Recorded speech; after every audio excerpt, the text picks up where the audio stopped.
All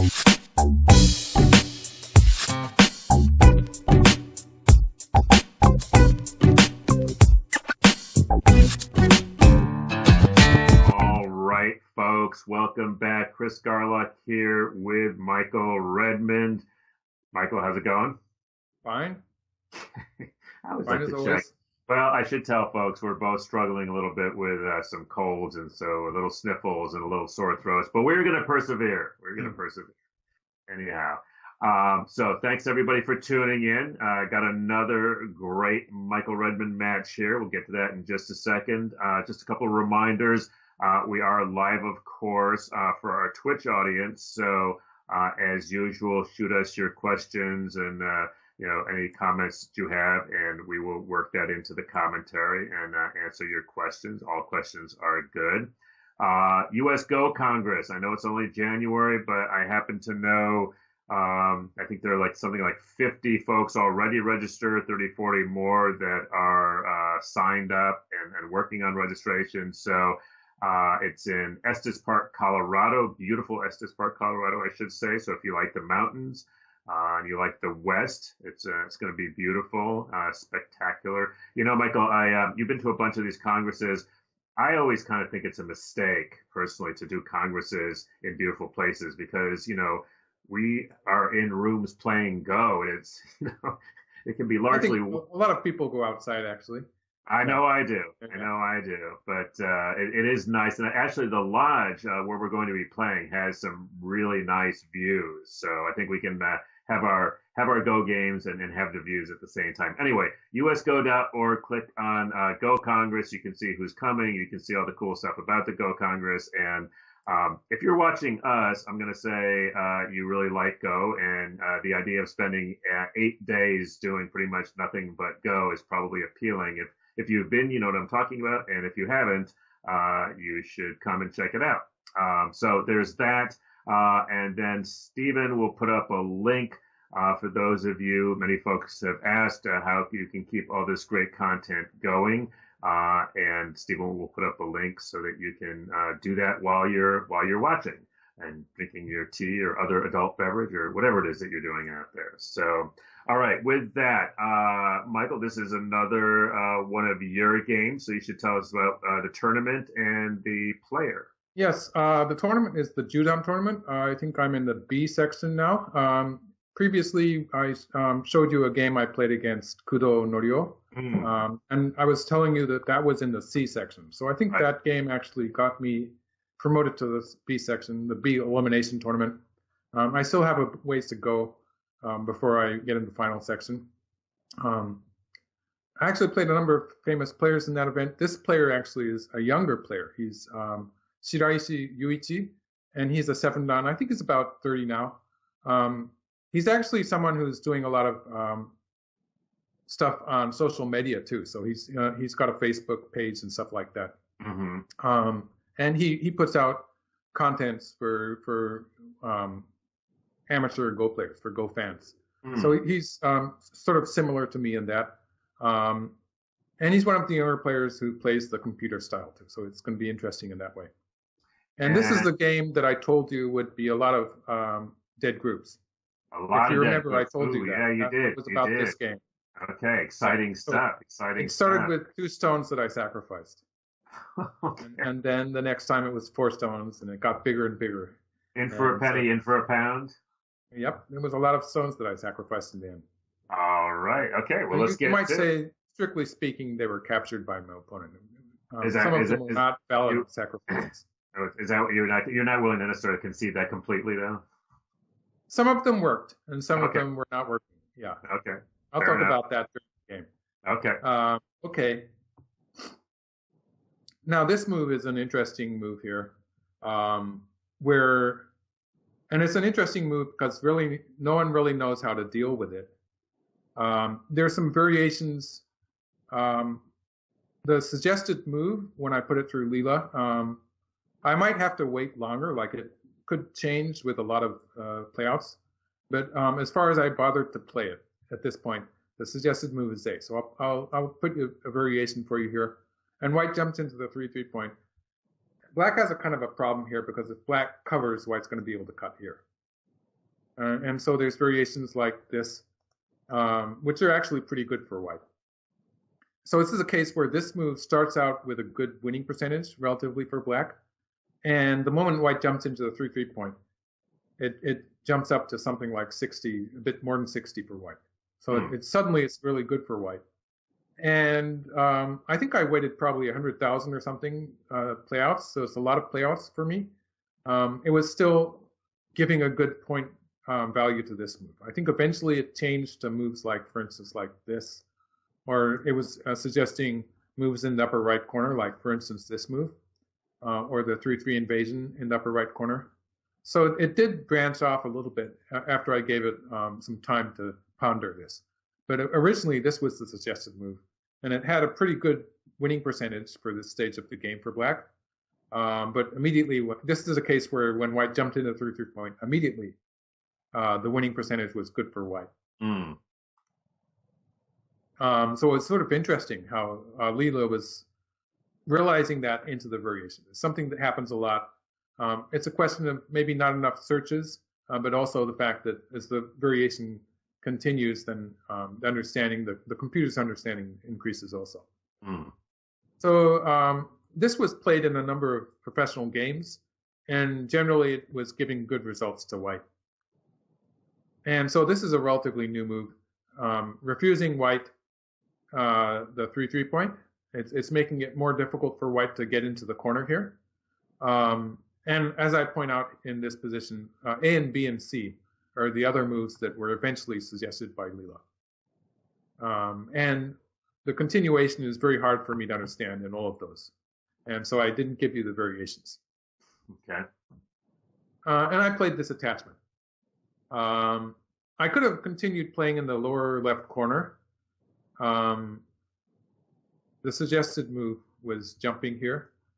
And again, I think I talked about a very similar position in my game against Takao, where I jumped first, and then I did not play the shoulder hit, which was suggested by Leela. And there was someone who wrote to you about it and told you that actually this move had ceased to be the optimal move after Leela had changed its values. So in the modern, but a few months ago, it was telling me to play the shoulder hit in a similar position. And I should mention, folks, by the way, that's a good point. Obviously, right now you can talk to us, ask questions, and we'll do our best to answer. But two things. One is you can always email us, journal@usgo.org. Those come to me, and then I share them with Michael, and we're happy to hear from folks. Because frankly, there's some folks out there who are really have some really good follow-up, like the gentleman that Michael was just talking about. The other thing is that, as you know, these get posted on YouTube, and then there's a whole lot of streams of comments that folks do there as well. So that's a good place to do it as well. So lots of opportunities to follow up with us. We appreciate that. We do pay attention, and we like to hear from you. So yeah. Well, nowadays when one plays the high one space corner enclosure, that's Shimari, these two stones in the upper left corner. When someone plays that, there's a good possibility that your opponent is going to play this attachment. So from my opponent's point of view, when he plays that corner enclosure, he has to be fairly well, you might say, booked up. He has to have a pretty good analysis of what he's going to do when white plays this attachment, because it's become a very popular move. I wanted to ask you, is that, I don't remember, back when I was doing a lot of studying, I don't remember seeing that move. And I feel like I would have been yelled at by my teacher, but is that a pretty new move? You would call this an AI move. It's a new move that was suggested by computer programs. And I don't remember. I think AlphaGo might have been playing it. I don't have a clear recollection, but at least it was playing very similar variations against large knight's move Shimari, a large knight's move corner enclosure, which often get into similar variations. And it's an attempt to play a forcing move against the Shimari, a Kikashi against black's corner enclosure. For instance, if black plays down here, it will be very similar to black having played a low corner enclosure and white playing the shoulder hit, which is a move that computers still like to play. Or if black plays up here, then white can get another forcing move here. And you can see white is getting some extra point potential towards the upper side. And so the most challenging moves that black can play would be hane underneath or hane on top, one of these two. So these are the variations that get tactically difficult, and also they're the ones that people would like to play. So for instance, if black had played underneath, I'm going to cover here. And again, if black just, for instance, connects on the third line, that would be relatively simple. But I would be able to argue that I'd played a kikashi, an exchange that benefits me towards the right half of the board. So it's more challenging for black to cut here. And this variation is actually just one of many variations, but it's an example of an opening sequence that is being played by a lot of top pros. And so this is an example of a fight that happens a lot. In this fight, if white gets a tempo to play the jump at A, actually white might be playing it at some move in the middle of this fight even. But if white at some point gets to play at A, that will be a double attack against black's lower left corner and the left side. And white stones are sort of have potential to connect up here on the left half of the board. Also, if we look at the right half of the board, black stones are pointed towards an area that is sort of controlled by white, because white does have the two star points on the right half of the board. So actually, in this fight, white has more potential to attack than black does. And so it's a kind of a promising fight for white.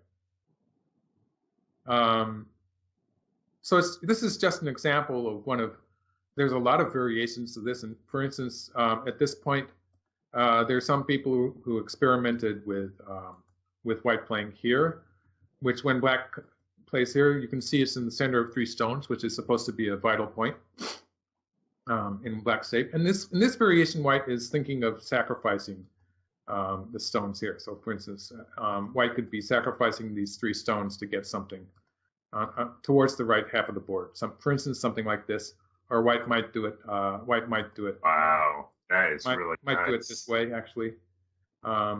Something like this, for instance. Trying to get something in the center and the right half of the board is the idea for white. So this kind of stuff can happen. So this move is actually an interesting move that white can try out, playing the center of 3 stones here. And it's just one of many, very challenging to calculate or even to research, because there's so many variations. And in many of them, it depends on the whole board position. It's often very difficult to say who's in the lead. But I wanted to experiment with that. I figured that my opponent, being a younger player and playing this high corner enclosure, he probably had some ideas about how to continue. And I wanted to learn what they were. So you have to have a real tournament game for your opponent to show you those variations sometimes. So I wanted to do that. I wanted to challenge him to fight here. So in the game, he plays the hane on top. This is also a very common variation. White's only challenging move is to play a hane underneath. Like pulling back here would just be a very heavy shake, with black getting all the key point. That black 2 here is the key point in the corner. So I hane against that. The order of moves, there's a number of order of moves here, but this is probably the most common. White, again, has a choice here of curling into the corner or connecting the 1 stone. I think this one is better, getting into the corner. And black played a kind of a tricky move order here. It usually is the same result, where black captures the 1 stone and white is capturing the 1 stone on the left. And this is the first time I played this variation in a game of my own, in a tournament game. But I wanted to try it out because it's very hard to judge this position. And it still is for me. The problem is that white does not have a good co-threat for the cut at A. Both sides would like to have an opportunity to start this go, but for white needs a very good co-threat in order to justify cutting at A. So it's sort of unlikely, actually, that white's going to get a co-threat good enough for that. So the possibility for white to cut at A is going to be postponed until later in the game. As for black, if black plays at B, White is going to fight that ko, but it's not as if White's going to be playing real ko threats. White's going to be playing opening moves while they fight the ko. So it's the reason is because after capturing at B, let's just take the game one move further and say Black captures at B. It's going to take Black 2 more moves. Black has to play up to this move before Black has actually captured the corner. So it takes Black a total of 3 moves to kill this white group. And the whole corner is now Black's territory. But at this stage of the game, that's too many moves in one area. It's too many moves for Black to spend to get that corner territory. Although it's a beautiful territory, it's too many moves in one place. So Black's not going to capture the ko here in the near future. In many cases, this position is just going to be left as it is until very late in the game. Both players, unless one player has just a very dramatic advantage in ko threats, it's going to be left as it is. And so no one knows at this stage whether that white group is going to live or make a big territory. Like if White gets to cut at A and can win the ko, it's going to be something like 15 to 20 points. If Black wins the ko, the whole corner is going to be Black's territory. It could be something close to 30 points. So there's a lot of uncertainties there, and we just don't know. And so it's very hard to judge the position. My feeling is that it should be good for White because that was an area that started with 2 black stones, and now it looks more like a White territory than anything else. But Black does have a very strong position on the outside too. So now we're getting into an exciting variation in the lower left. I could have played a more solid move, but I pushed here, inviting Black to counterattack. And this is where it gets really exciting. Because I actually went. Can I just say, you're acting like it's almost like you're experimenting with stuff. This is a serious tournament. I just want people to understand this is a serious tournament game that you're playing, right? I mean, this is. Well, if it was not a tournament game, maybe my opponent would just be nice to me, and I wouldn't see what he was actually thinking about it. While there's both. I am experimenting to a certain extent. Yeah. And I'm at this point, I'm thinking it should work for me. It's not as if I'm just giving stuff away. Right. I do think it's going to work, but it's very difficult to see what's going to happen in this fight too. There's a lot of variations that you have to calculate, and as it turns out, I'm going to end up with a slight disadvantage actually. So it didn't really work out perfectly for me, but I felt that I have to do it in a tournament game to get the honest response from my opponent. And also, this is something that I have to, I did have some experience studying this position because I'd been thinking of playing this. And it's a position a board position that I feel that I have to understand fully because there's a good possibility that it can happen again. It's a fairly common opening in which this could happen again. So I wanted to get the understanding there. And I thought I had a reasonable chance to make it work. Okay. But actually, when I played here, I'm already heading into a variation where I'm going to sacrifice 2 stones in the corner. In case it's not clear, I'm talking about these 2 stones. Sure. I'm already heading into that variation. And Lilo tells me that it was a mistake. So I'm going to show you the variation. The other variation that I was thinking about was to jump here. And Black has a number of possibilities, but I'm going to show you this variation, which is the safest way for Black to play. Like the final hanging connection there, if Black had played in the corner, it would have been a much more complicated variation. But this is the safe way for Black to play, and it's going to continue this way, where White lives in the corner, and White has these weak stones in the center. I would say this looks like it's a even fight, but Leela tells me that this is good for White. Basically, there's no way for Black to take these White stones on the outside on a large scale, and White has about 10 points, 9-10 points in the corner, and that was a corner that sort of belonged to Black to start with, so it's supposed to be good for White.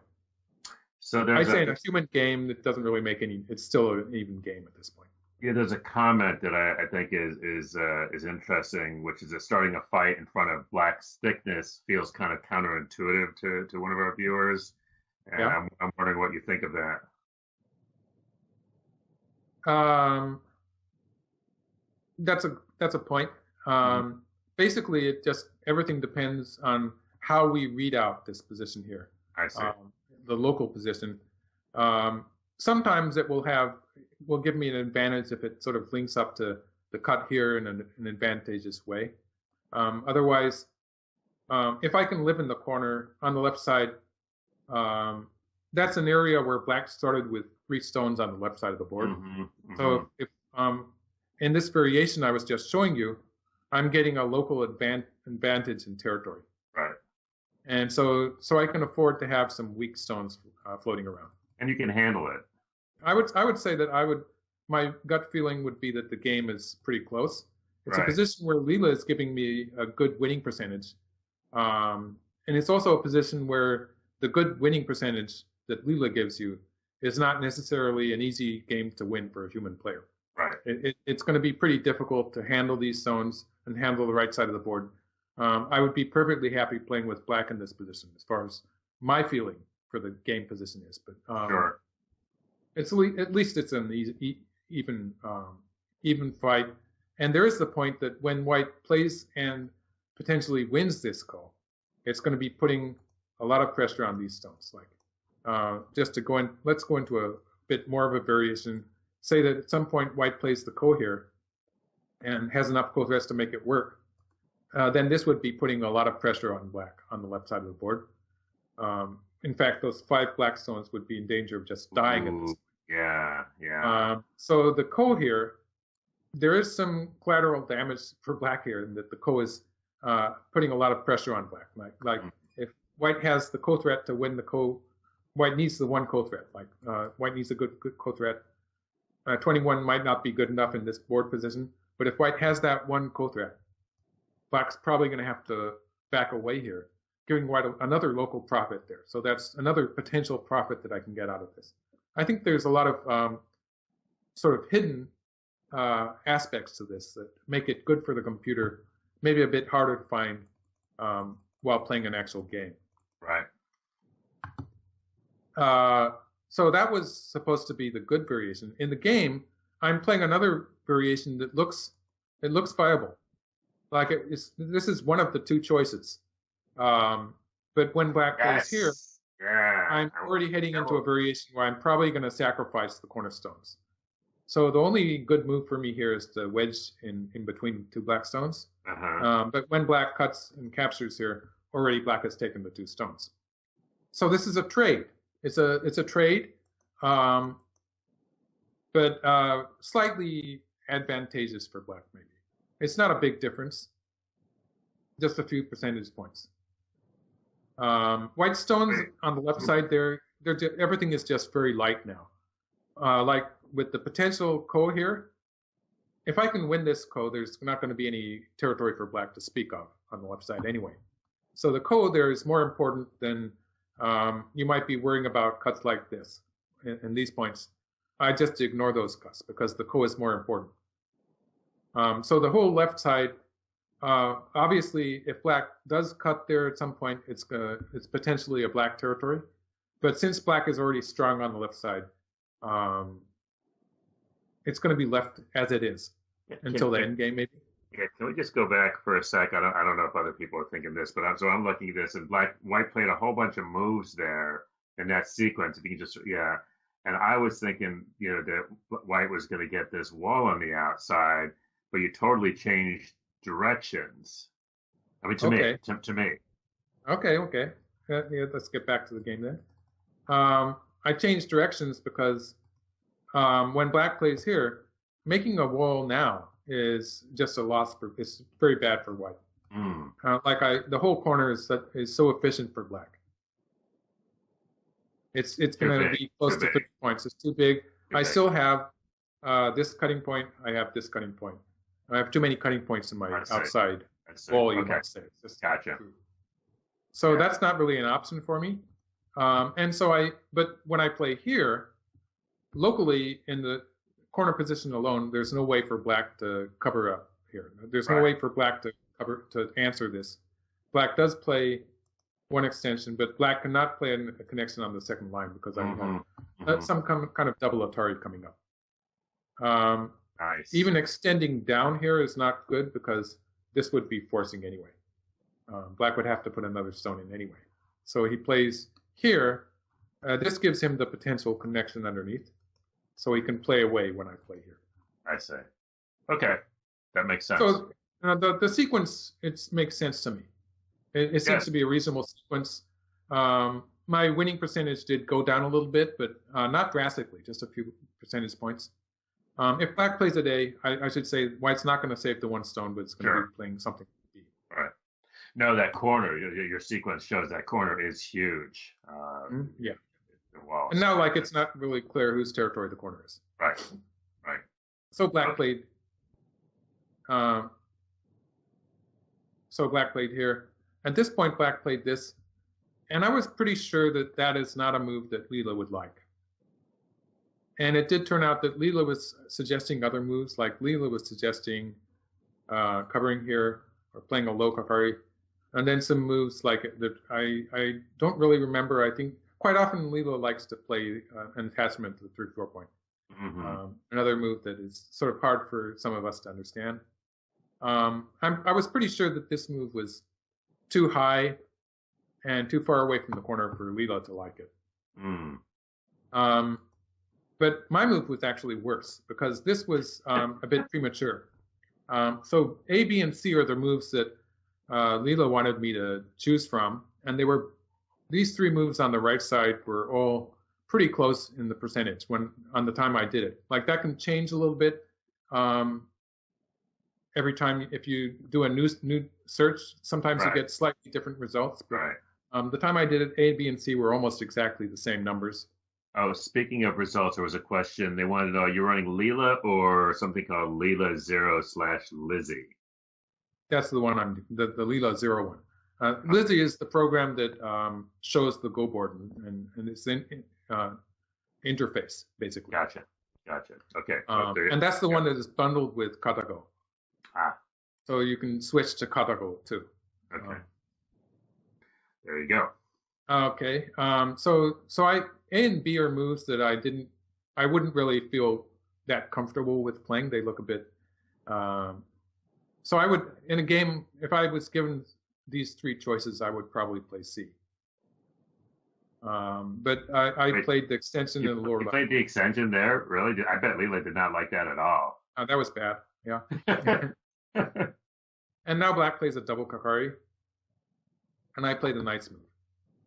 And a few moves here. This knight's move and the following moves, actually they were being shown by Leela also. So this exchange is supposed to be good. Black pushes, and I crawl. But now we're getting into a really complicated fight again. So although we were playing moves that seemed pretty good as far as Leela was concerned, it's already very complicated. And so I made my second mistake here. Okay. Oh my goodness gracious. But the suggested variation is going to be really hard to execute because I'm supposed to extend here. Black will jump into the corner. Otherwise, black would lose the fight caps. White has to add a stone to the upper side. White curls around, black jumps. And all sorts of stuff is going to happen now. But white does have potential to play forcing move at A. Okay. Also has potential to play another forcing move at B. Combined, so if white can survive immediately, then white will have forcing moves at A and B, and will be able to make bases on both sides, on the upper side and the right side. If white can make a living group on the right side and another living group on the upper side, then this is going to be a success for white. That seems like a big if. It's a big if. For the time being, if black plays here, there's some trouble for black also because of this variation, where white also has a lot of potential, like white has the cut here. In this variation, white should be able to handle the right side.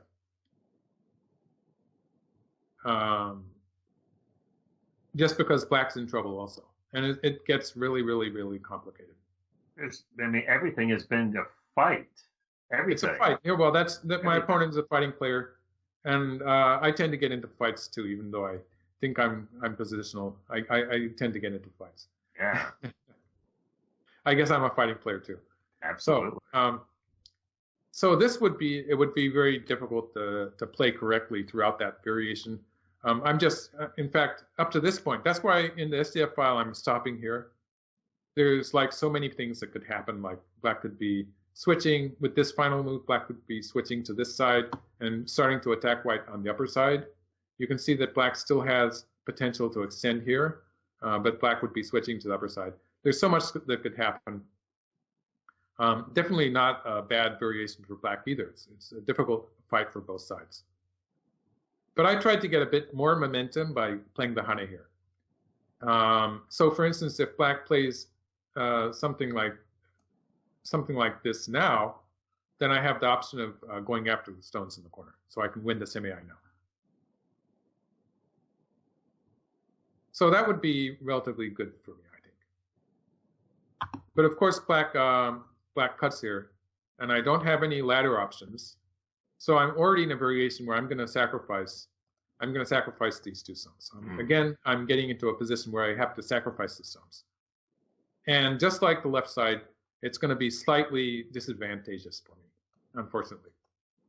So I extend my liberties, increasing the number to 4 stones. You'll notice that the number of stones I sacrifice gradually gets bigger and bigger every time. So I play here. I'm trying to, I have these forcing moves from the corner, like this move. But I'm trying to get some forcing moves from the outside first. Like I could play this way. I'm losing by 1 move. And then I could play here. But you see, that way I don't get so many moves, forcing moves from the center. So I'm trying to play forcing moves from the center first. The whole idea I have here. At any point, I could have played towards the corner and forced from the corner. It is a big move to take the corner territory, but I'm trying to get some extra forcing moves from the center. So for instance, if black answers here, now would be a good time to play this exchange. And so in this variation, this is not the game move, but this variation shows what would be, what I was hoping for, you might say, or expecting would be the honest move. And it turns out this is good enough for black too. This is supposed to be, black has a lot of territory. Black has a lot of territory, at least 40 so points, probably going to be more like 60 points when black's finished with the upper left area. And white doesn't really have that much territory. So black could just play something like this. Black would have a territorial advantage. Can you show people where the 40 points are? I think it may be a little hard for folks to see that because it. Okay, I can do that. Let's see.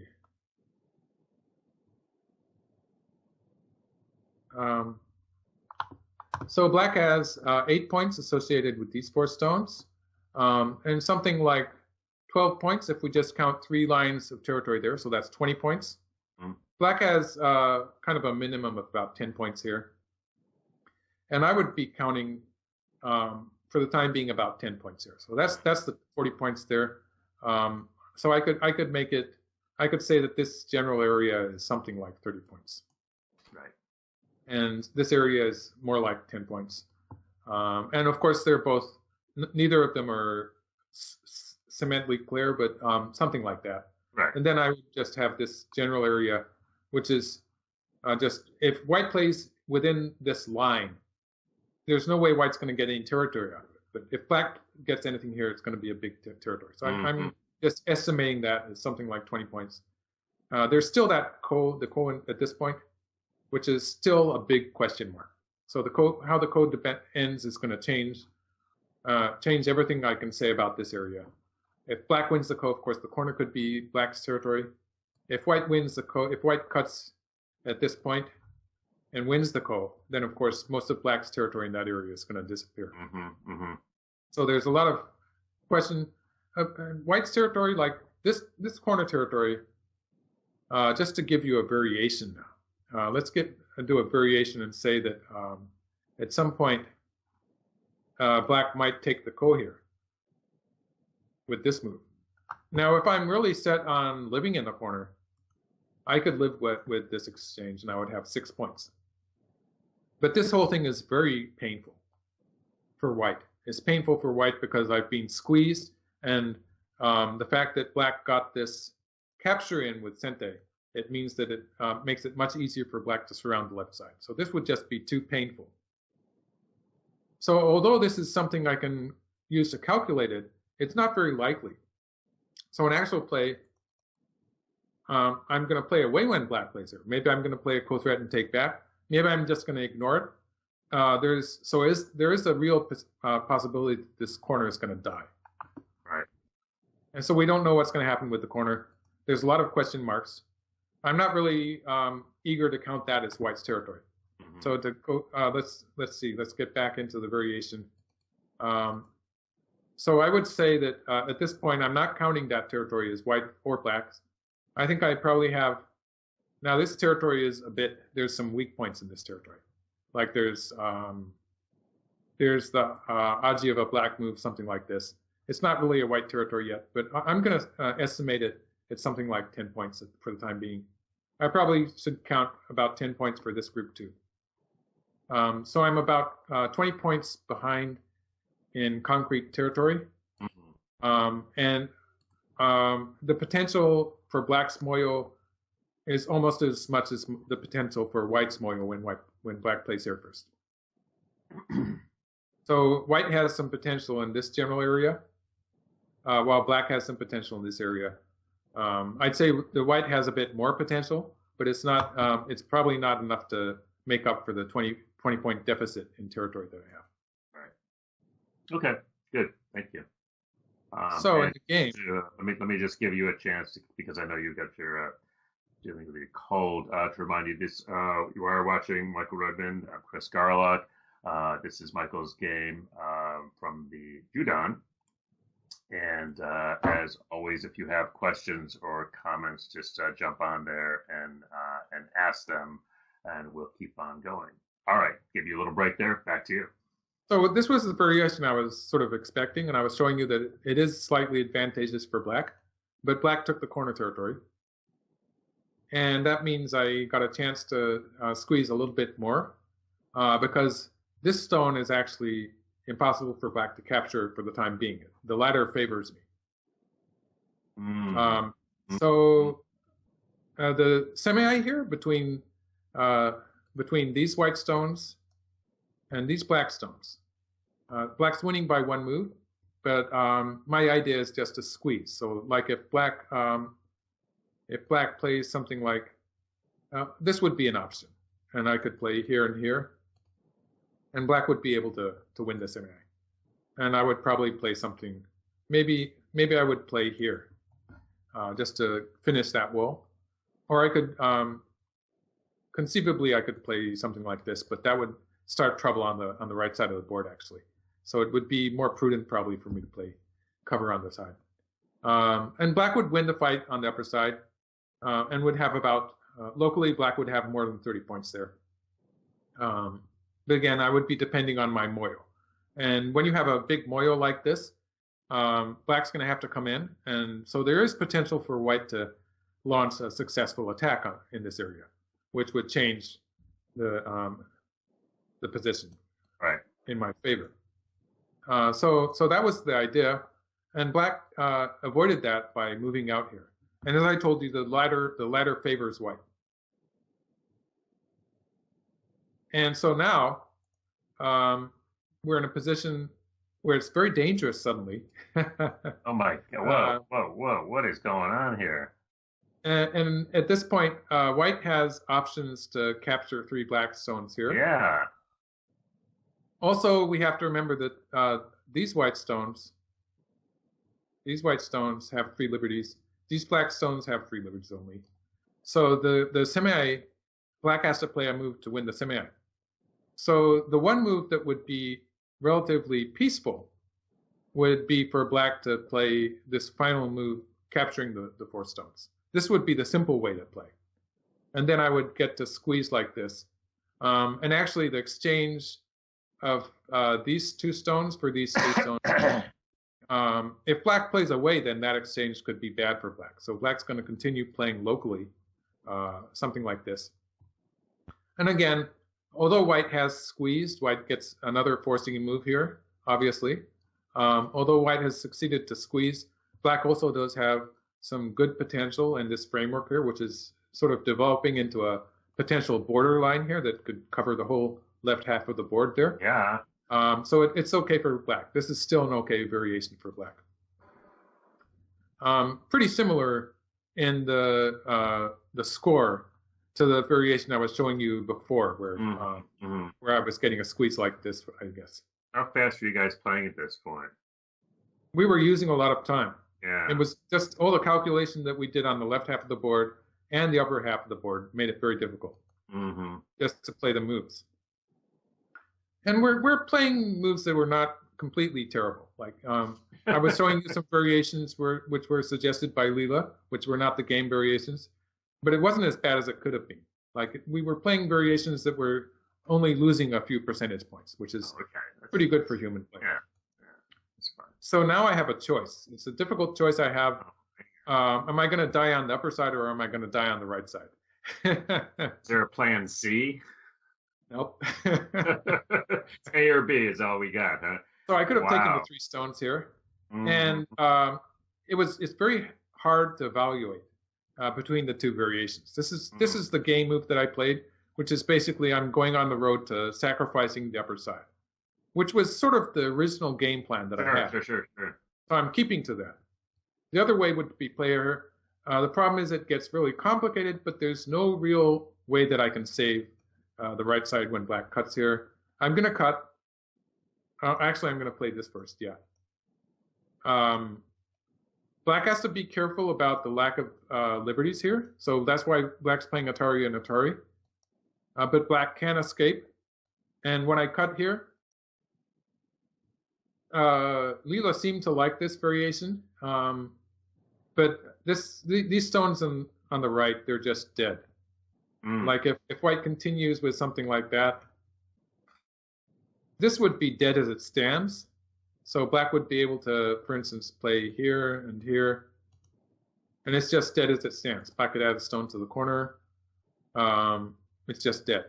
It must be really dead because I saw that immediately. So there must just be no chance at all for that. If I play here and black plays some safe move, then of course I'm alive. But black's not going to do that. When black plays here, I'm not only dead, but I have a shortage of liberties. And so there's, let's see, I think AlphaGo was telling me that I would play this variation.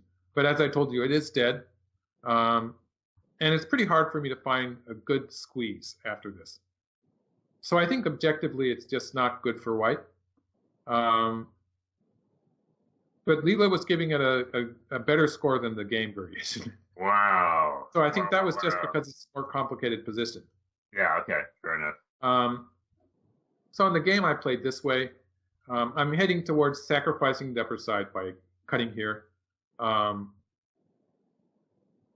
I took a good position.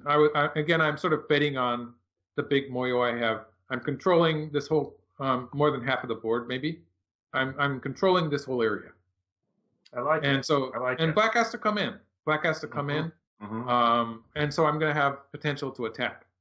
Of course, this territory that black has on the upper side is pretty big.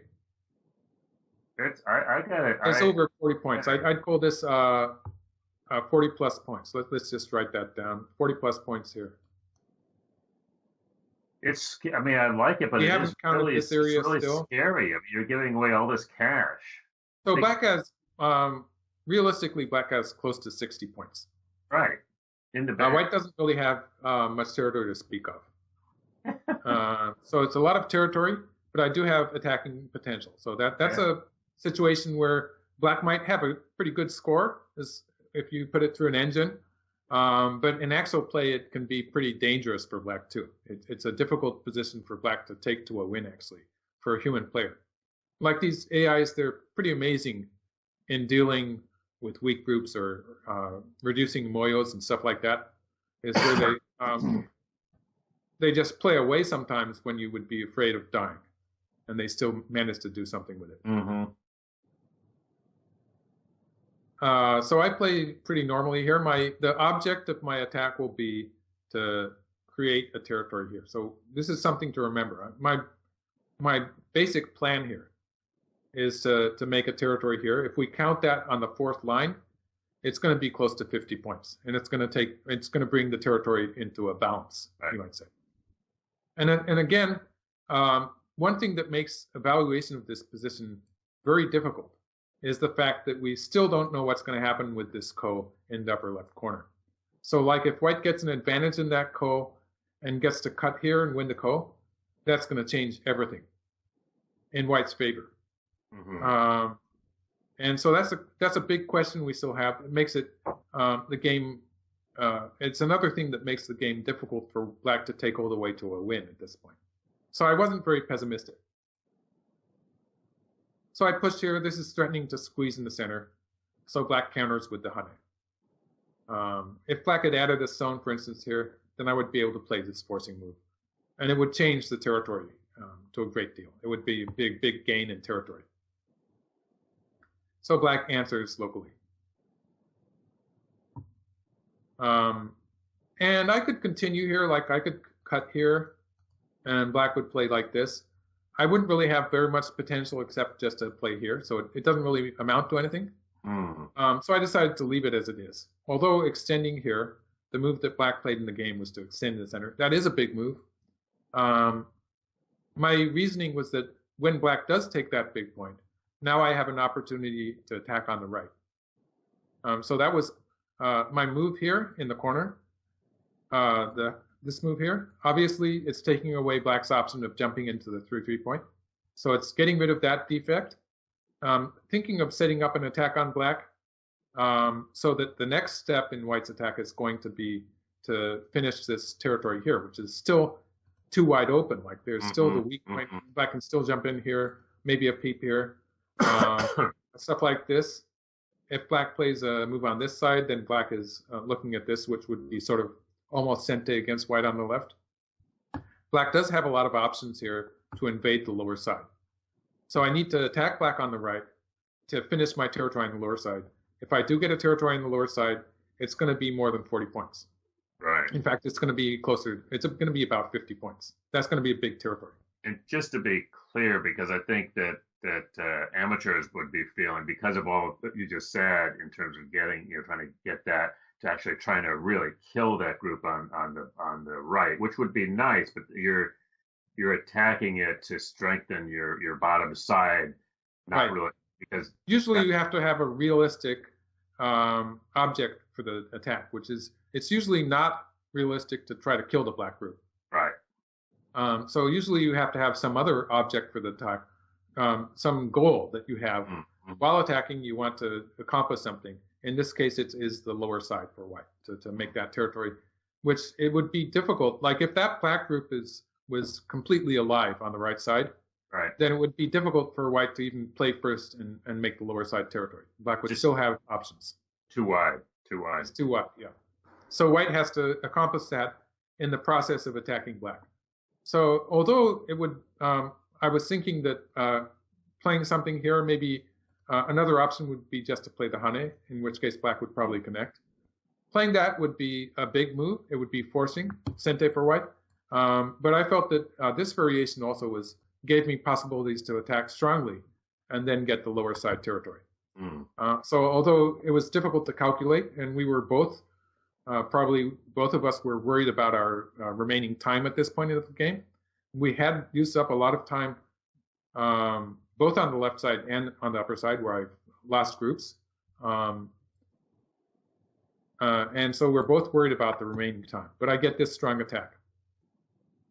This was a very strong attack. That's the move, isn't it? Well, I could have played here, actually. Actually, Lita seemed to like this move. I didn't let it ponder too long, so maybe that could change. But I played stronger here. What was really interesting for me is, well, the way black played, this quickly led to a successful attack for white, just a few moves. This is already looking good for white. I'm getting a good winning percentage already. Oh, yeah. The point is that the play here for black was very heavy. It was not active enough. So the variations that Leela was showing me here were very exciting, and I learned a lot from them. First of all, when white plays here, Leela was suggesting black plays this move, which is threatening. Like if white plays something on this side, black has this, and there's the double threat of this and this, and you can see that these white stones in the center, that's gorgeous. I love that. Yeah. These white stones could get cut off, and then they would be very weak. Mm-hmm. So there's this move. White is going to answer it. So white's going to play here, maybe. If white plays here, this changes everything dramatically because black is going to answer now. And now black is already virtually alive on the side. Black has this is good enough to call it a living shape. Like if white plays on the top, black's going to play here. That's very clever because it's answering an attack. It's like you're attacking me, I'm going to attack you. Right. On the other hand, if white plays something underneath, then of course this is a vital point here too. So black already has pretty much a live position, and there's a lot of meaning in black's playing it with that timing. The timing is very important because at this point, if white crawls underneath, the other move that white wants to think about is crawling underneath. White has a choice here of pushing through here or crawling underneath. White crawls underneath. Now black's going to push here, and is not really going to focus very much on protecting the cut here. Black's going to be moving out between the white stones, and black still has this very the threat here, with the cut here being very severe because white stones in the center there are not very strong. So black doesn't have to worry about this cut anymore. The moment white plays that crawl, it all depends on how white answers that black move. Oh, sorry, I got into a different. It all depends on how white answers this black move, whether white pushes through here or white crawls underneath. If white crawls out underneath, black's going to run out this way. But if white does not crawl underneath and plays here, now black's going to connect up. And so it's kind of a probe. It's going to change dramatically how black handles that. And it's very effective. And I can completely agree with the variations that Lita showed me. But it's a move that is hard to come up with, this move itself.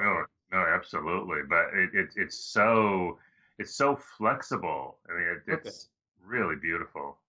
So, yeah, having showed you that, Lila showed me an amazing move at this point also. So why don't you try to find it? Oh, I knew this was coming. Wait, I'm gonna recruit. I'm gonna call my friends here. All right, okay, folks. Where's black supposed to? This is now, I'm calling it amazing. So you have to find something that's not the obvious thing. Like I'll show you the game move again. Black extended here. Just connecting on the third line is just worse. It makes it even easier for white. Mm-hmm. You have to find something that is sort of a bit unexpected, you might say. Well, I will tell you, we've got some guesses here. We've got somebody's coming up with a P8. That looks a little P8. P8 is probably a that sounds maybe like P9. Yeah. P8 would be here, so that's probably not what that meant. doesn't look right. Somebody's P4. P4. P4 would be. That's a wedge, really? No, that doesn't. That doesn't really work. No. R11 is an option. I don't know about that. R11 is probably a real option, but the problem is that when this happens, it's a much more painful way for black to try to make a life. Black's not going to die, but it's when you compare it to that variation where black was peeping here, it's just not putting the same pressure on white when black does this. Somebody's come up with something that looks interesting. I don't know if it works. 08. 08. This one. Yeah. We have a genius here. No, they're using kata, so I got they credited kata. Kata. Oh, katako? Yeah, katako came up with this. Yeah. Well, this was the move that Lila liked too, so that's correct. And it is. Lila and Kata must be talking. Well, they often, I think basically, in a way, they're using the same engine sometimes. Mhm. They do have differences of opinion sometimes, but quite similar. And when you look at it, it is in a key point. It is the key point in White's shape. You can see it's in the center of 3 stones. It's very good shape. And White will probably continue with the empty triangle. White doesn't really want to go over after that cut yet. White's probably gonna, this is the, and now again this move is it's an effective move. Oh, it looks sort of weird. It come up. It's this move is this forcing move that Black has is coming up in just about all of the variations for Black. The good variations for Black. Black is going to use this move at some point. This is one variation where it looks a bit more awkward, but it still works. Like Black's going to connect here. And again, Black's gonna, this is not alive yet, but White doesn't really have the option of killing it. So White's gonna play here. This is okay. This is a lot better for Black. And again, I would be hoping to surround the whole lower side. In this position where Black is already alive on the right, I think that if Black handles it correctly, Black, even if I play something like this, Black's probably going to come into this Moyo. It's not a concrete Moyo. Yeah, I was just thinking that it's still too wide open, right. And Black has options to try to invade deeply, or Black can erase from the center, and then try to make a big territory on the left side of the board. So this is a really interesting problem for White here, because you need to make this serious attack and really help out that lower side Moyo. I can't wait to see how this is going to work out. It looks to be honest, it looks really difficult to me right now. When all the dust settles, I want to have a solid territory on the lower side so that I can deal with Black's potential on the left half of the board. That's the ideal ending for me. I see where you're going. I just don't see how you're going to get there. It's not very surprising that Black didn't find this move. Like this is a move that it's a good shape move. It's a move that looks like good shape when we see it on the board. So it is a move that a human pro could come up with. But it's not the obvious move. So he played here. And this was a bit heavy. Like this whole thing, Black is getting into trouble here. White is already getting some compensation in getting some territory in this area. So I'm gonna get something like maybe 10 points. It's going to get bigger, actually, in actual play. And Black just looks so heavy, right? I mean, Black just all these clumpy stones. And doesn't have 2 eyes either. He's going to have 1 eye on the right side. 1 eye on the side, right? This extending here, there's a lot of nuisance value in this stone because even after I push here, it's not going to be a ladder. The ladder doesn't work for me. Okay, right. Just to show you the ladder there. If White plays here, purely the ladder is not working. Like if I play here, sorry, going back 1 move here. That was a misclick, obviously. That really doesn't work. And you can see there's too many weaknesses in White's position. It's just not working. Oh, wow. And so conceivably I could attack the Black group. It's more practical for me to be playing here and here. But again, I have too many weak points. So I'm going to come back to that later. So there is a lot of nuisance value there for Black. And he plays that as a co-threat. Again, I cannot capture those stones in the ladder.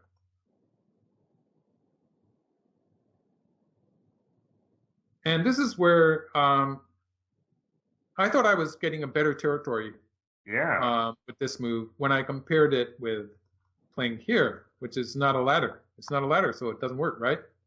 But Leela was upset with me for that. And I should have played here. Disappointed Leela? You don't want to disappoint Leela. Yeah, I don't want to disappoint. I think basically there's a difference. Like if I can take these stones off the board, let's say that maybe Black plays something like this, and I take them off the board. That changes the status of Black's eye on the right side. I'm talking about this eye here. So if I play, if Black plays here, he's going to have 1 eye.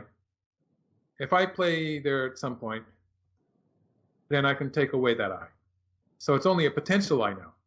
So taking these 3 black stones off of the board is going to change the status of black's eye on the right side. When these 3 black stones are on the board, black has a kind of a semi-forcing move here, which usually means that black has 1 eye on the right side. Yeah, I see it. I see it. Okay. So there's a difference in black's eye space if I can take them off the board. Yeah, I got it. And now if black tries to escape, I told you it's not a ladder, right? I can just push here. And black can actually can probably live here, but it's not an issue because he doesn't really have time to live. Like if black does something like this, and let's just say that black manages to live, black's going to have trouble with the group on the right side. So black doesn't really have time to do this. It means that even if we get into this position, eventually I'm going to be able to capture these stones. But let me just ask you, even if you, I see that, but even if you don't, isn't this playing into your whole thing of getting, I mean, you can attack from the bottom and just totally sew up that bottom territory. I mean, killing the group obviously is. At this point, the situation in the center here is maybe more important.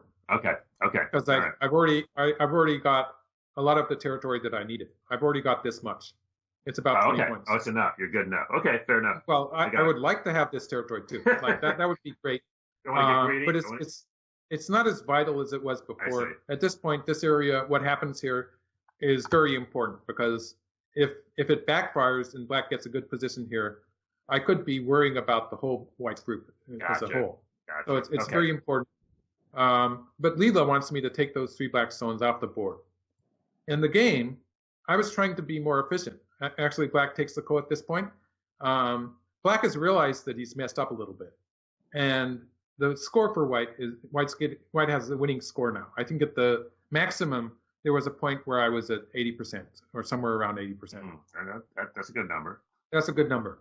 But it's still a very difficult game for white too. It's a difficult game for me to finish because of this big question mark we have in the upper left corner and the fact that although black's group here in the lower right area is in danger, it's actually pretty difficult for me to go ahead and kill it. And if I try to attack strongly, there is the danger that I'm going to chase black into my territory in the lower side. Right. And so I have to make that choice.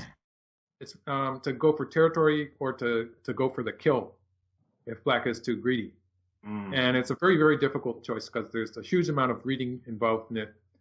And I didn't have any time at the time. I was going to say, you must have been short of time at this point. So I jumped. Actually, it's probably not that hard a choice. I mean, I'm thinking if you're short of time and it's complicated, you can't really go for the kill, can you? I wasn't confident enough to go for the kill. Yeah. And I did try to read it out. I think this is a point where I still had some time, and I used it all up in the next few moves. Here again with 124, this jump, I was thinking I was being more efficient than playing at A. The second move in a row that you thought you were being efficient. Right. I thought I was being efficient. I think I lost about 10 percentage points with each move I played here. Leela's like, I'm out. I'm done. Yeah. I was a bad boy there. So black jumps into the, and this is where I have my choice. I could have, Leela wants me to play at A. I think Katago, I put it through Katago also, wanted me to play at A even more than Leela. And both of them were giving me a winning percentage. It was a pretty close percentage at this point. That's the going for the kill move, right? It's going for a kill or for a very strong attack. There is the danger that I'm going to lose a lot of potential in this whole general area. Yeah. Good old discipline. It's very scary for me. I'm terrified. And I knew that the game was sort of hanging in the balance, and I calculated the territory. It seemed to be, I've got a lot in this fight. I have gained a lot of territory. This territory here is pretty nice. It looks like it's about 20 points, or maybe a bit bigger. And of course, my territory in the lower right area, it's close to maximum. It's close to the maximum that I could have hoped for. Like this borderline is pretty good for the corner territory and the side up to this point. So my feeling was that I had caught up. I when I was playing the fight in the upper side, I was feeling that I was probably behind. But my feeling now was that I at least caught up and it was going to be a close game. So I decided to go for the territory. Cash Going Cash to the out. territory is this move. When to hold them and when to fold them, right, Michael? So I got the side territory. Some of it was the borderline. Some of it was on the third line. Like these stones, I'm on the third line here, and in this section. But it is a lot of territory. It looks pretty darn big. I mean, it's It's still close to 50 points. yeah. So that was nice. Black has played a move in the upper left. This move is an important move that Black has played. It takes Black one step further, closer to capturing the which Black does. This is the Tetsuji. It's a very educational point here where Black has played this cute Tetsuji to kill me in the corner. Mm. And actually, this is where his winning percentage goes down, though. But as far as the life and death problem goes, this is the Tetsuji here. For instance, if White connects, then this is just a dead shape. You should show folks that, yeah. Okay, I could continue with this. Black could just play here and here. It's just dead. Yeah. So that doesn't. Okay. So it's dead already. Like if I connect, it's dead. At this point, I take. It's not a ko anymore because Black plays an Atari here. Mm-hmm. Now I could live in a ko. I could make a ko actually. I just told it it's not a ko, but to be honest, it's a ko. It's a ko that I don't want to do. In this ko, right. It's already the game would be hopeless already. Just giving Black that capture. The capture is just too painful. But locally, as far as life and death goes, this is a ko position that you should know. If you're a Don player, you should know this position. Like if White plays here, it's going to be a ko in the corner. Or Black could play, or if White plays here, Black could play here and here, threatening a snapback. You see the snapback, maybe White connects, then it's going to be a ko here. Yeah. Going back to that other variation, Black can make a ko in the corner, or Black can make a ko here. Again, if White takes the cornerstone, it's a snapback-like position where White has no pushing move. That is sweet. So White would be playing the ko here. It's a ko, but if we get into this kind of variation, Black has basically very little to lose in this ko, and the fact that Black has captured a stone here is going to make a huge difference to the left side. This is just so painful. It's a losing variation for White. So even though I know I'm going to die, it is correct for me to take the stone and connect. So this is where I finally sacrificed 6 stones to die in the corner. And this is actually a great success for White. It's the first sacrifice that was actually successful. This is going to be my, I always have these when we post these on YouTube. I always give each game, a cute name. This is going to be, the sacrifice 6 stones and it was a great success. Yeah, the sacrifice of 6 stones. Well, actually, you saw that my opponent killed me. Well, I did have that ko that was the losing position, but basically it was my opponent was actively coming to kill me. So it's sort of ambiguous whether it was really a sacrifice or just dying, But it was a great success because the moment I sacrifice the corner and I get this position on the side, my winning percentage went up. Okay, you gotta explain that. It looked like that corner looks so big. If we go back to that other variation, let's see. Let's go back to this one, where I get a ko in the corner. It's just so much potential for Black with that thick position here, this thick position to start with. Oh. It'll just Black's sort of one move away from getting this big territory here. Right. I was just looking at that. I could see there's a couple. Yeah, it could just seal off that whole quad. It's like 30 points, maybe more.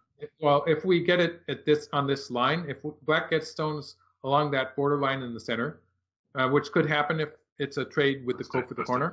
50 maybe. That's more like 40 points. Wow. More than 40, 45 points maybe. Yeah, 45, it's just too much. Wow. So in the game where White has died in the corner, it's something like 20 points that he gets. It's small. And White and now the whole side, this whole area here, which we were talking about 40, 50 points for Black. It's going to be more territory for White than it is for Black. So that's a huge difference on the left That's side. amazing. So I actually profited in this trade. And I realized that I was profiting, but I lost the chance here to finish out the game. This is actually probably a pretty easy problem. Where should white play now to complete the sacrifice? White wants to complete the sacrifice in a way that strengthens white on the left side. So it's a kind of a squeeze-like idea. With that hint, it should be fairly easy. You'll get the first move. I mean, I just want to do the straight Atari, but and I'm getting some support from that. I'm getting C12, C13, and C11, but I'm thinking there's got to be something maybe cleverer than that. Right. Yeah. I don't know, D13, maybe something like that. You're still too gentle. Too gentle. Okay, let's go for the. Can we? You want to just do like throw in an A17 at a time? I don't know. I mean, you get crazy. That's sort of that's something that I'm going to do at some point. So it's not bad necessarily, yet, right? But it's sort of irrelevant. Yeah. Let me see what else we got here. We got a false at D14, E14, D14. Well, anything but the cut doesn't work. D14 was the correct move. White does have to be careful about how white squeezes because pushing doesn't work because of the cutting point here. It's going to fall apart. White's going to fall apart in this variation. That doesn't work. Right. Squeezing immediately is not satisfying. Right. That's not satisfying because white ends up with an eyeless shape. White only has one eye on the left, and white has cutting points to deal with. That's not good enough. So white plays here. And again, just pushing from the left would not be dealing with this cutting point. White has to deal with this cutting point. So again, white plays another sacrifice here. And then white plays here. It looks like white's giving a lot away. But actually, that is clever. Wow. It's really good because white is a perfect shape on the left side. Yep.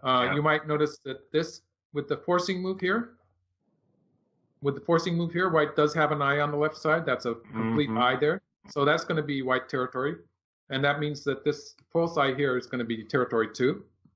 And white's going to get some territory towards the center. So white's getting a pretty decent territory in return for sacrificing those extra stones. I'm talking about these 2 stones here. Sure. They seem to be too much, but white's getting something back for it. Also, white has that attack at A. With this extra strength towards the center, the attack at A is going to be pretty strong. Wow. So this would be a winning scenario for me. This would have been the easy win.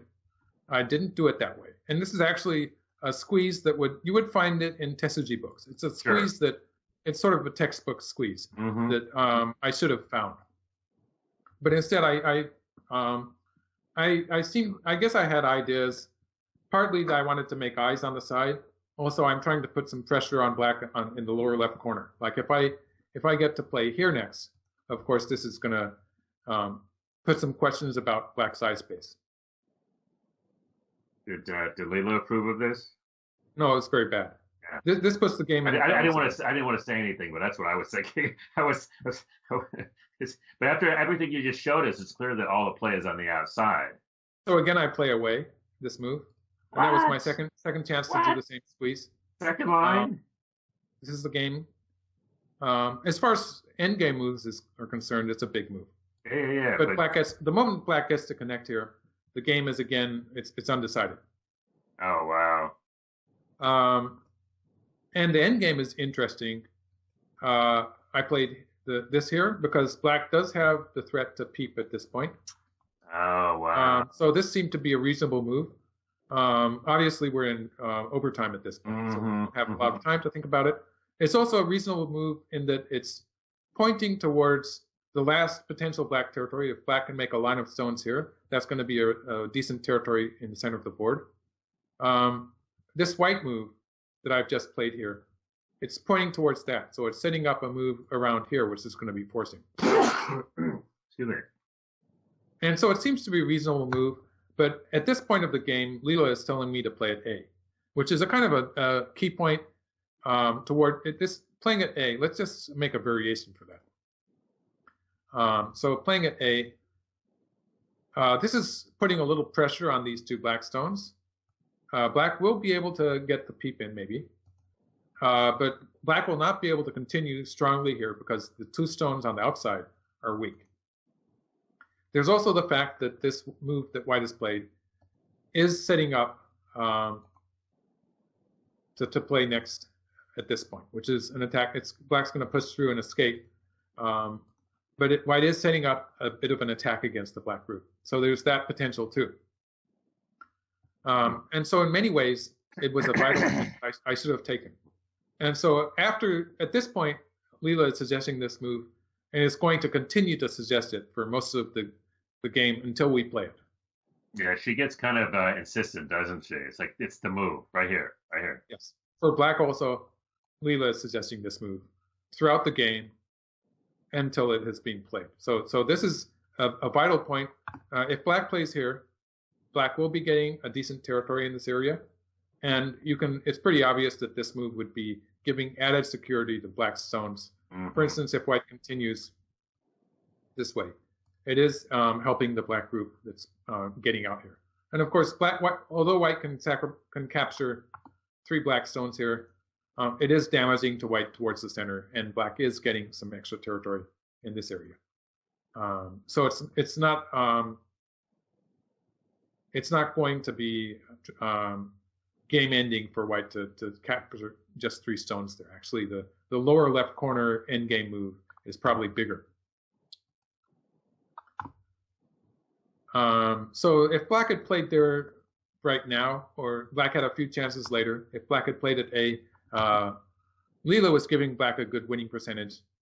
At this point, the difference between my playing there and black playing there is probably just a couple of points. Mm.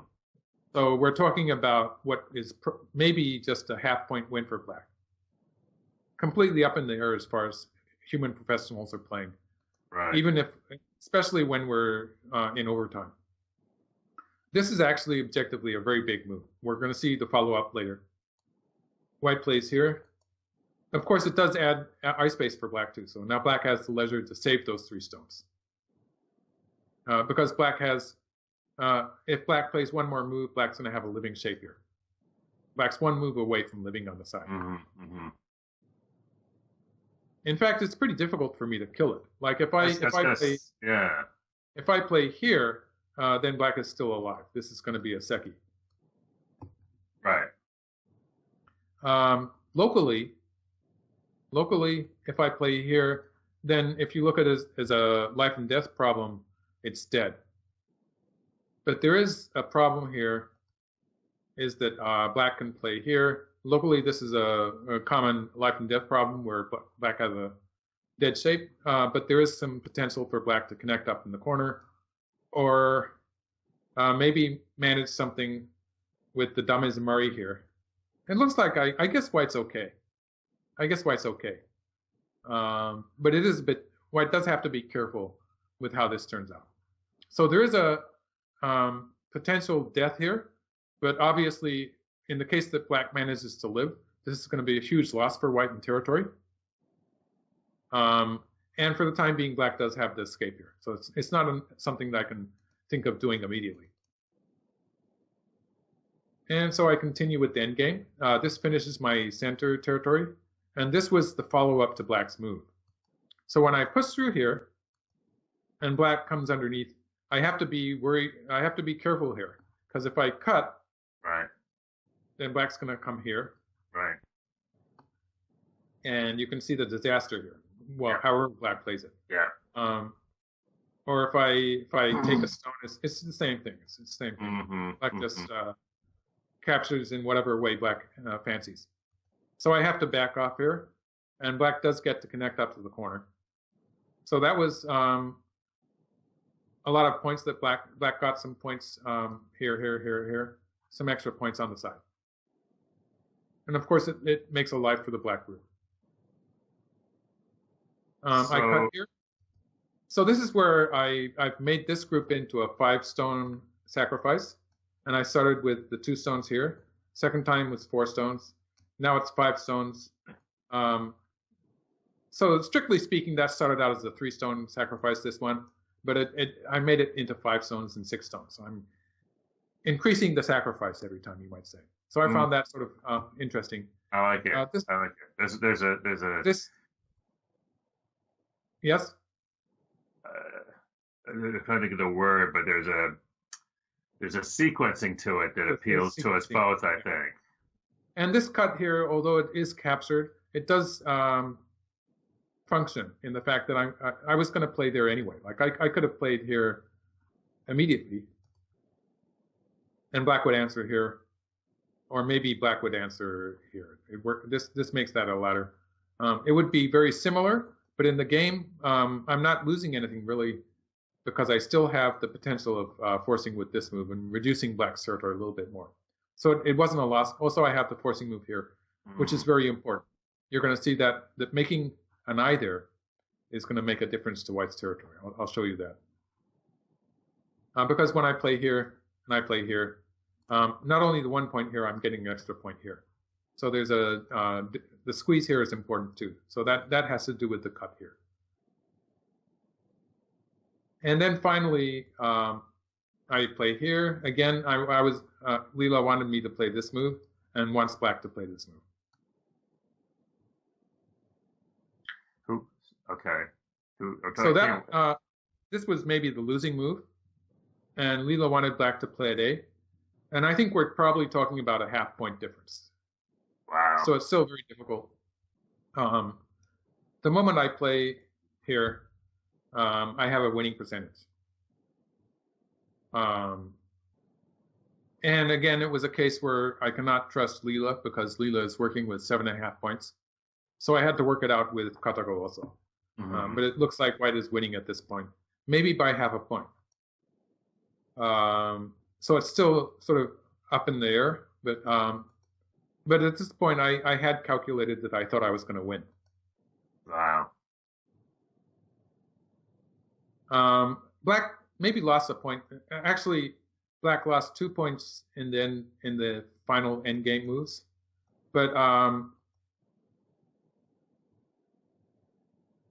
I gave one back just because I knew I was winning at that point. Oh, it's something I learned from. Wait a minute, you learned that from AlphaGo. Yeah, I learned it from AlphaGo. You hate when AlphaGo does that. Not anymore. I'm used. Like this is where Black lost an extra point. So at this point, I was winning by 2.5 points. I think that Black lost a point in the endgame moves in the center of the board here, which is sort of hard to explain. So I sort of passed that by. Okay. But Black lost another point. This was just an oversight.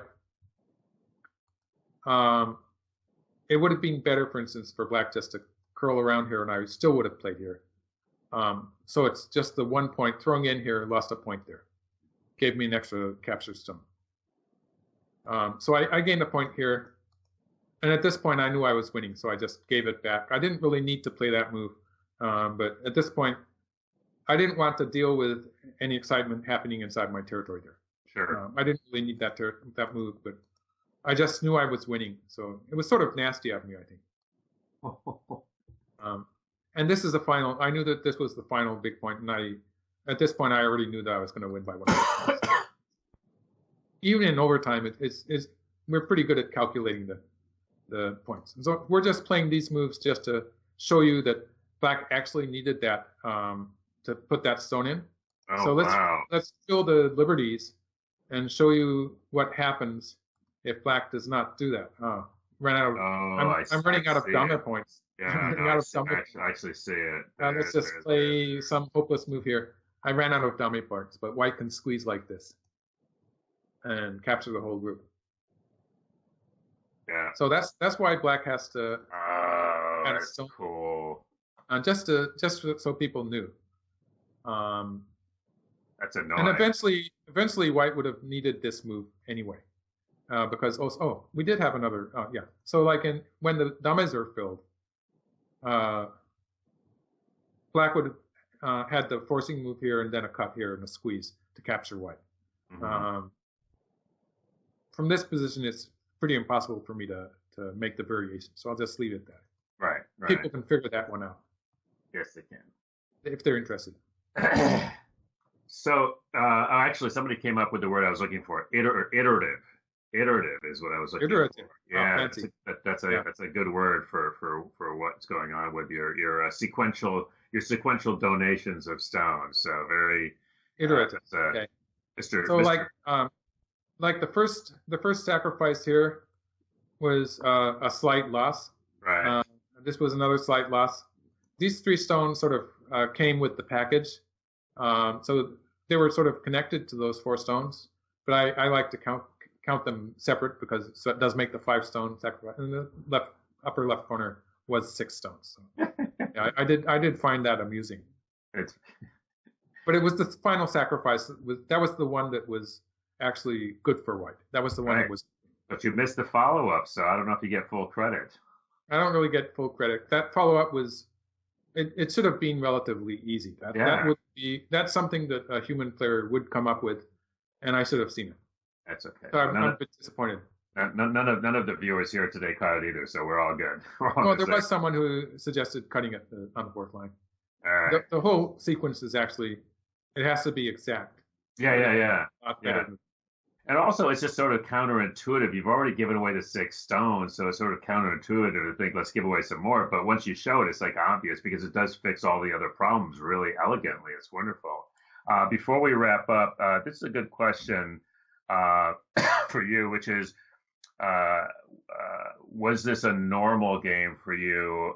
In other words, is it consistent with your style in general, or was this more experimental? I think you sort of answered it, but I think I'll let you answer it. Yeah, there was some experimenting going on. I generally play better when I play dangerously, actually, because it's more exciting. I get more involved in the game, I think, and Hmm. also in the beginning of the game, I was assuming that my opponent did have some computer studying done in this opening, Hmm. and I wanted to get some answers, some honest answers from him. Um, and you have to do it in a real tournament game to really Right. get the correct And results. did you feel like, did you feel like you got those answers? I mean, it seems to me like you did. Well, as far as his choice of the joseki, you might say, in the upper left corner with Hmm. that co-hanging, um, I guess that was one of the answers I wanted to get. We were both in sort of unknown territory in the lower left corner, Hmm. and so at that point, it was just fighting. It wasn't really something that is going to happen again. I don't think. Right. Right. Well, it's a fascinating game, and again, we love the AlphaGo games, but to see this, and also, to see, you top players really experimenting and trying out stuff. I got to say, and you and I have talked about this before, it is really thrilling, and to see where Go is going at this point. I should mention to folks, we were discussing before we came on the air tonight. We're gonna go through all of the AlphaGo games. So, and I think we're gonna get through them all this year. At least at the rate that we're going, we should be doing well. We're going to continue to look at Michael's games. I really love those, but we have some other ideas. We want to look at some classic games. I think what folks know, Michael's a big student of Go history, and so we're going to look at some classic games. But another idea we're talking about was having Michael pick out some games of some well-known players, but we won't tell you who the players are. And Michael will do a commentary. It's going to be tough for you, Michael, to not say who they are while you're talking about them and Yeah, see. well, we might have to think about that, polish the idea, but it's interesting. Yeah, Yeah, and then see if the you viewers can figure out yeah. who the players are. So look, We so could take suggestions yeah, good idea. about what So to do next. absolutely. And before we wrap up, we will be back next Thursday. This is, at least for right now, it's a regular thing, as long as we can coordinate schedules. So we will see you next Thursday. You all can do us a favor, especially for those of you who are in Go clubs, if you want to, put together viewing parties, or at least certainly get the word out to your fellow Go players that these are going on. Because the more folks that come online, the more questions we get, and the more fun that everybody has. So again, as usual, thank you to Michael for a wonderful game. Really enjoyed this, an exciting game, especially since I'll be honest, we didn't talk about it before, and I actually didn't know what won this game, and I was a little worried there. So congratulations for pulling that out. Thanks to all of you for watching. Thanks to Stephen Hu, our producer. Thanks to the AGA, the American Go Association, and all of its members. All right. We will see you all next week.